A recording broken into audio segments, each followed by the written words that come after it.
I'm struggling to accept how ridiculous and how pathetic humans have become. How big of a hypocrite can you possibly be to show compassion to a fucking robot in the street, a non-sentient, highly technological creation, but show complete disrespect and disregard for animals who can breathe, who can feel, who can think, just like their pets. So this woman, I can't even say the name of the country because I'm going to get shadow banned because you're not allowed to say the name of this country now, but you can gas pigs. She's showing more compassion, more respect to this robot that is delivering a box.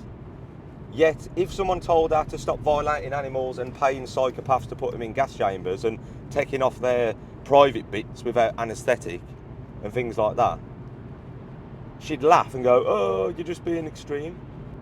And then she's giving this energy to a fucking robot. So, like, let it sink in, let it sink in.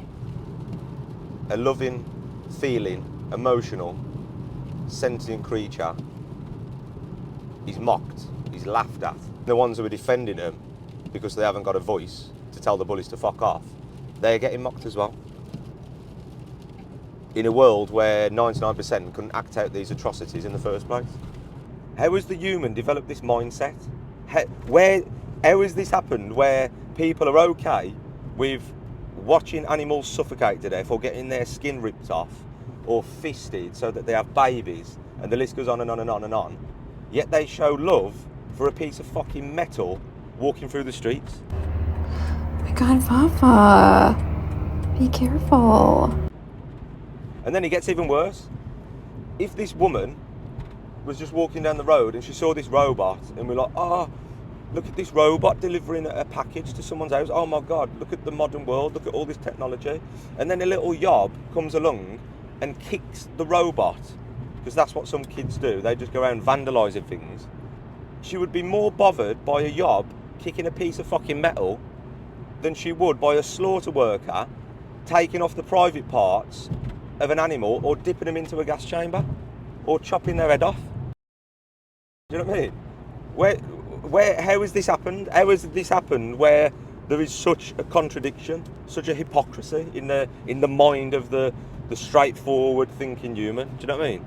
This piece of metal, this piece of technology with wheels or legs that people are infatuated with and like show compassion to, can't feel a single thing. Yet the animals who are tortured in animal ag can feel every inch, every millimetre, every second of their suffering. But if you try and stop it, if you try and stop the suffering of our fellow creatures on the planet, you get laughed at. And the same people who laugh would develop this infatuation for this piece of metal on wheels that is delivering a parcel to someone's address. Imagine waking up and opening your fridge and you've got the products of bullying and you've paid psychopaths to bully animals and you think, oh, that's fine, I'll just do what I want, that's all good. My granddad did it, it's fine. And then you walk out your house and you see a robot and you go, oh, look, a little robot. Oh, look at this cute little robot. Let's help it. Let's help the robot. Oh, God, look at this robot with legs and he's talking to us. Oh, my God. And this leads me on to the next thing, extremism. You can walk outside your house and see someone in the street chopping up animals or even sticking the fist up at them to impregnate them, which is even more sick in my eyes. And you'd be like, oh, they're extreme. That is way too extreme. You could even just show standard procedure, standard practice in the UK or anywhere of people in slaughterhouses, workers in slaughterhouses, violating animals, and then they would say that that is extreme. And then you've got, at the other end of the scale, you've got activists and people who speak up and say, this is evil, it's wrong, it's completely unnecessary. They highlight it, they expose it, they post about it, they talk about it, and these people are labelled as extreme as well. So you've got extreme at one end, extreme at the other end, and in the middle you've got people who are just going, you're extreme, I'm going to ignore it, I'm fine, I'm normal. So the only way to not be extreme is to ignore the people causing the atrocity and the people exposing the atrocity, because the people in the middle, they've got this free pass and they're just going, Oh yeah, you're crazy, man. You're vegan. Oh, you're crazy. Oh, you don't want sheep to get their heads chopped off. Oh, you're crazy. You don't want dogs to get boiled alive. You're crazy. So the only way to be normal is to ignore the extreme on that end, ignore the extreme on the other, and sit in the middle. The only way to be socially accepted is to sit in the middle. And then talking about people who wouldn't be able to pay for it but pay the bullies to do it, I've just seen this. Look at that. A little suckling piglet wrapped up, ready to be sold, and look what the bloke said. To kill them, they smack it over the head with a hammer. Yeah, disgusting. Bullies, they're bullies. I don't know that. Yeah, bullies. Would you kill it? Would you kill him? No. You wouldn't? I wouldn't. So you got a heart, man, you're good. I don't kill it, but I work in the kitchen, but I won't kill it.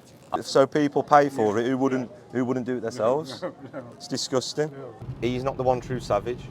The 99% are not the one true savage. If you're in the 1% or the 0.5% who are in these industries exploiting animals, then they are clearly the savage. They are clearly the one true savages. But for the 99% who pay the psychopaths to do these things but couldn't act it out themselves, it's time to understand that we are not the one true savage. And this is what it's all about. The target audience is the 99%. So yeah, we just need to end this animal fetish.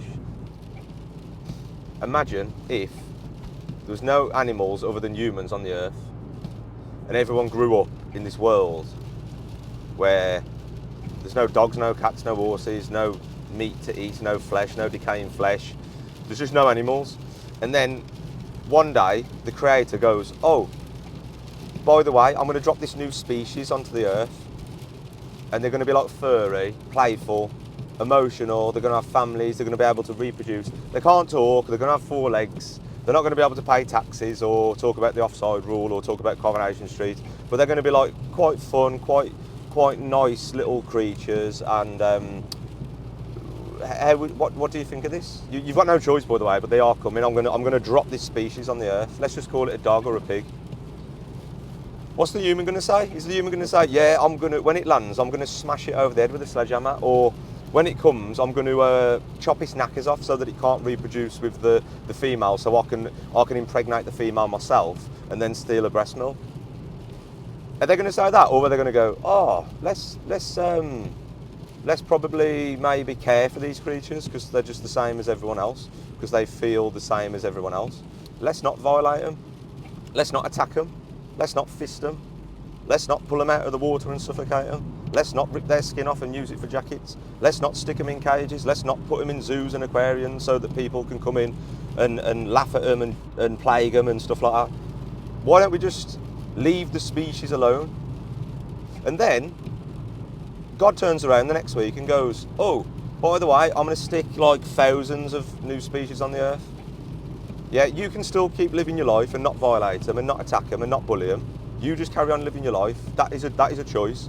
Or you can choose to violate them, attack them, fist them, rape them, enslave them, and exploit them.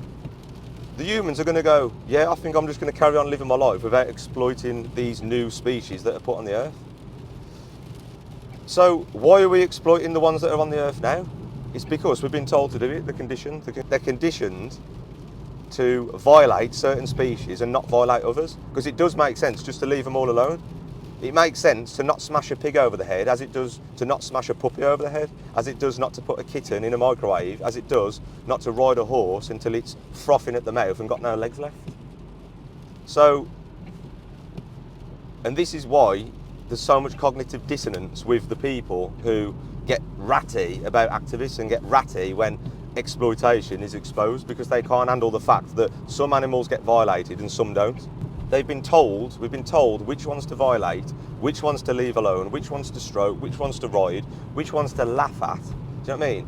Which ones to slap on a sandwich, which ones to throw in the bin, which ones to cuddle, which ones to feed, and which ones to flush down the toilet. So yeah, imagine if the creator just dropped the 2 species. You've got like a dog and a rabbit, dog and a rabbit, and he's like, now, like I said, you've got the choice. You can violate the rabbit, violate the dog, or you can just befriend them, or just leave them alone, or just don't violate them. Basically, just don't bully them. Can you imagine someone going, "Oh, there's 2 new animals on Earth: a dog and a rabbit. Like, oh, new species. I know Let's chase the rabbit round the field with a gun and shoot it, and then just hang them up and pose for the photo like a nonce. And with the dog, let's clip the toenails of the dog, give it like a makeover, and when it hurts this leg, we'll pay £3 to fix the leg. Nah, it'd just be new species, leave them all alone. So why the fuck are we stroking kittens and sticking our fist up the backside of cows for a block of cheese? Thanks for watching. Do not like, do not subscribe. You never have been or never will be the one true savage.